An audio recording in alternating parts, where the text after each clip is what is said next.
pozadí už sa nám črtajú paneláky dlhých dielov v mestskej časti. Asi z najväčšieho hustotou obyvateľstva. Tam tu fakt máte panelák na paneláku. Však aj to poznáte. A možno tam mnohí aj bývate. Že viete, o čom hovorím. A pre ľudí z dlhých dielov je táto trasa veľmi, veľmi obľúbená. To je najbližší cyklochodník, ktorý majú k dispozícii, aj keď v dosť značnom úseku je to takáto jazda po ceste, ktorá aj vďaka tomu, že tá cesta nie je až taká úzka, že je celkom príjemne široká, nie je vôbec taká nebezpečná. Preto tady to bez problémov môžeme ísť. A nemusíme sa báť. Asi je na 99% vytvorenie cyklopruhov po okraji oboch strán by určite neplešlo. Z toho prozaického dôvodu, že auto tu jazde stovkou a jednoducho nerešpektovali by tieto pruhy a bolo by to veľmi nebezpečné pre tých cyklistov. Veľmi, veľmi nebezpečné. Ďalší cyklisti, mladé ročníky, tak to má byť. Ale keď si odmyslíme ten velikánsky konvoj, tak koľko cyklistov sme tak stretli? 4-5. A keď si vezmete, že to prostredie je fakt pekné, tá zrúcanina, aj keď je zrúcaninou masu čarov a z vrchu z toho kopca, tá krajina vyzerá nádherne. A keď máte šťastie na dobré počasie, tak v podstate viete vidieť z Devína až na Rakúske Alpy, čo je celkom teda masaker. Je to nám trochu ústa, tak sa už počujete, ale to je jednoducho obmedzené technické možnosti, no. Keď nahrávate hlas na handsfree na mobil, nemôžete očakávať žiadne zázraky.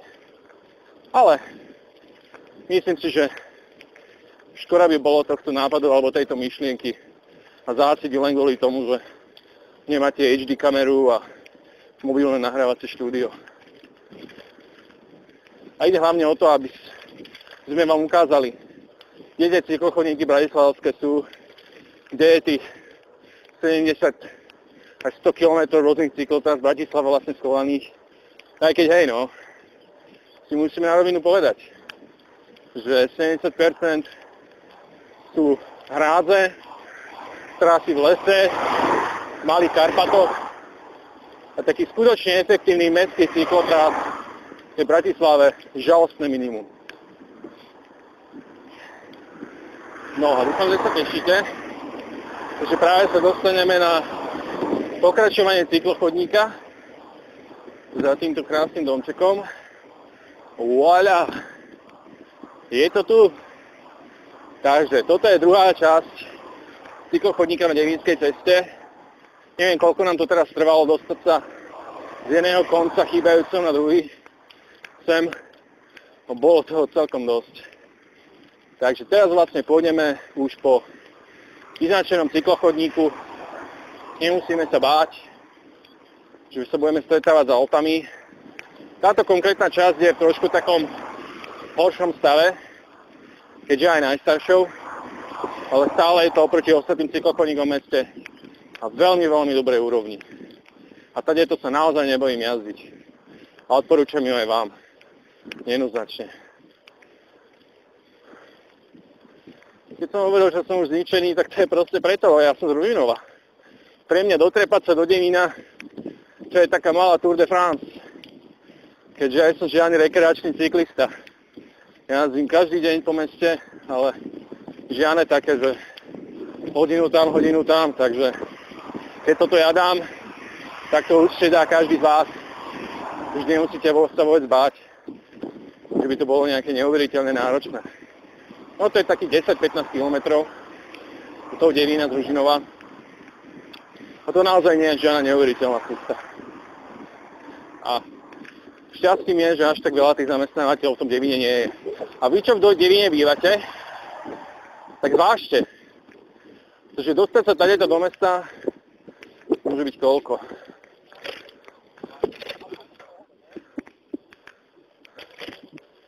To môže byť takých, dajme tomu, pol hoďka z Devína na bicykli v meste. To nie je až tak veľa. No, sme videli, že aj Havino sa zúčastňuje na cyklojazdách. Tak to má byť. Všetci, dedo, mama, babka, tatko, deti, súrodenci, vzdialená, blízka rodina, 4. koleno, 8. koleno, psi, mačky.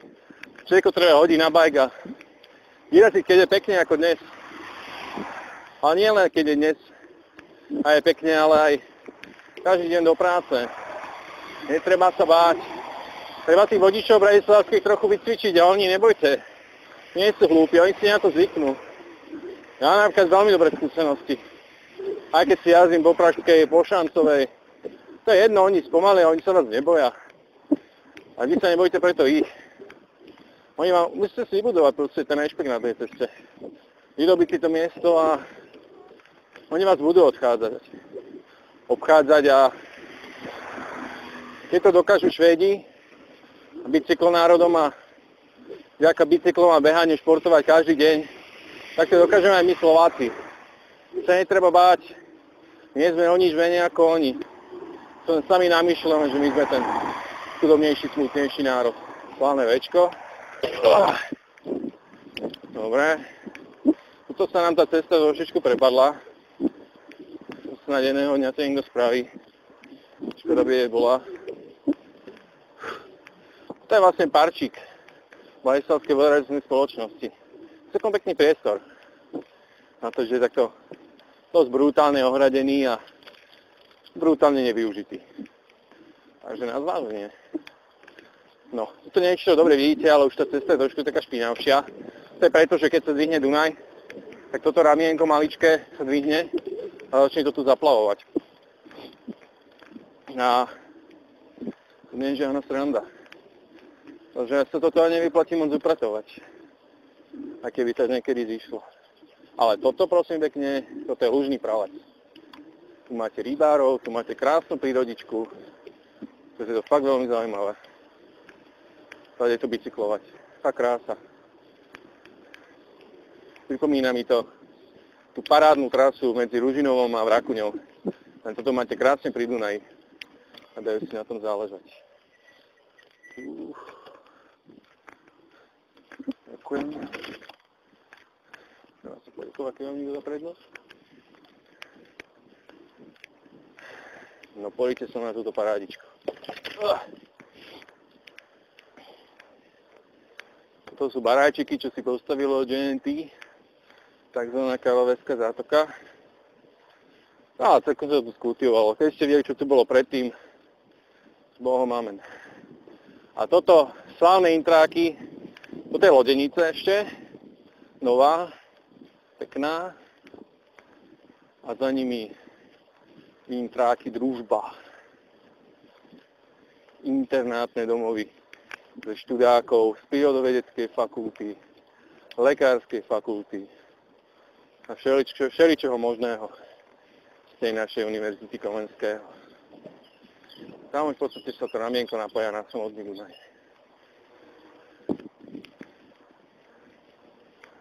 Je fakt pekná trasa. Fakt. Wow, sklo. To bolo veľa.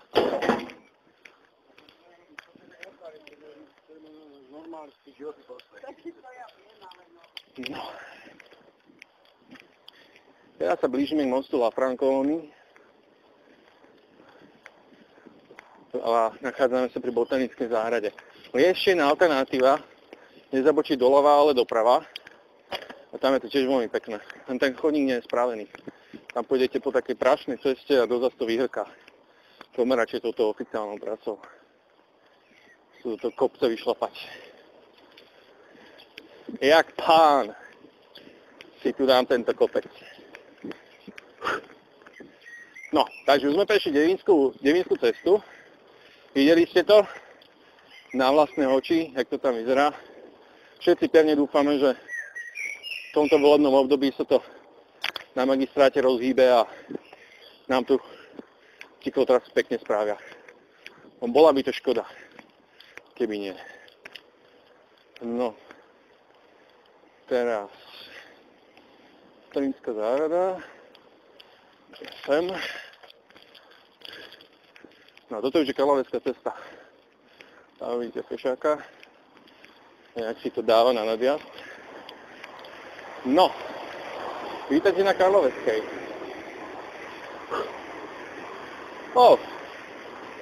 A teraz sa blížime mostu La Franconi. Ja vám poradím jednu malú fintu. Počujete cez ten vietor.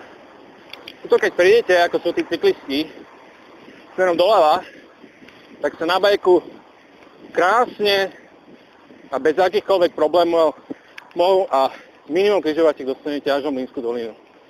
A keď budete veľmi chcieť, tak príjemnou cestou popri diaľnici až na Patrónku a odtiaľ do Lamača. A teraz je veľmi pekné, jedného dňa si určite prejdeme. Sa nebojte. No a teraz malá rada pre vodičov. Tu pri tých stĺpoch 90% všetkých dní v roku stoja policajti a merajú ľudí hen tam na tých stĺpoch. Takže keď idete tadeto, radšej si vždy spomalte. Veľmi, veľmi často ich to vidno. Tam schovajú s tým svojím klobučikom vpredu na aute a merajú, šikanujú, naháňajú a krásne mi videli, ak si pekne zapli majáčik, preleteli si križovatkou, vypli si majáčik a išli si ďalej jak páni. Ale to už. No, tajto sa dá dostať do Petržalky, cez most La Franconi, podľa panáčika alebo značky, je to asi 2 km a dostanete sa v podstate tajto až na Viedenskú.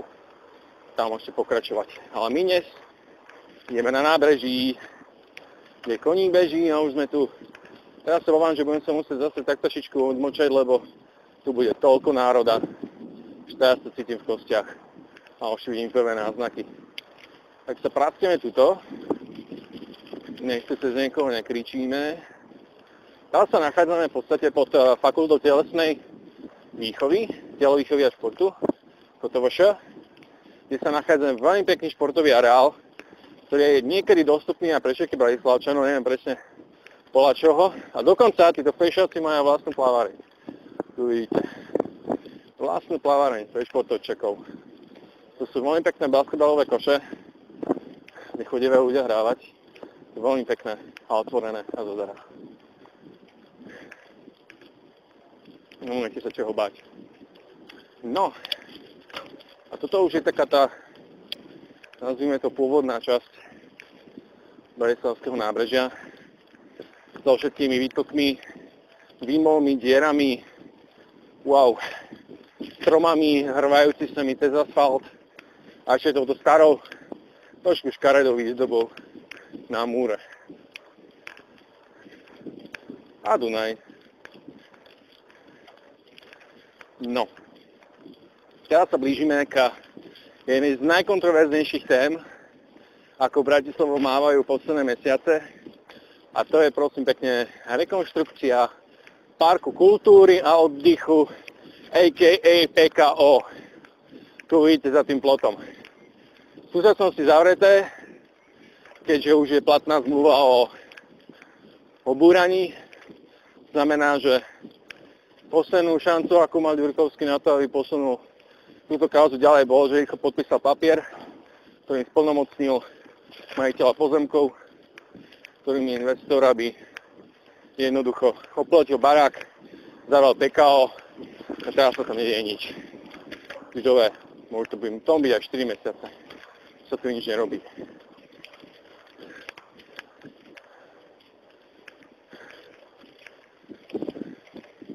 No, pustíme ľudia trochu ďalej. No a keď vás zaujímal, kto je investor, ten investor je tá firmička, tá SROčička, ktorá si postavila tento baračik, nevedľa PKO. Luxusné byty pre bohatých. Je diskutabilné, že či toto pomáha Bratislavskému nábrežiu alebo nie, ale treba povedať, že je to tu trošku živšie. Ale že by toto nejak krajšie vyzeralo, ani náhodou. No a investor nám spravil takýto pekný cyklochodník.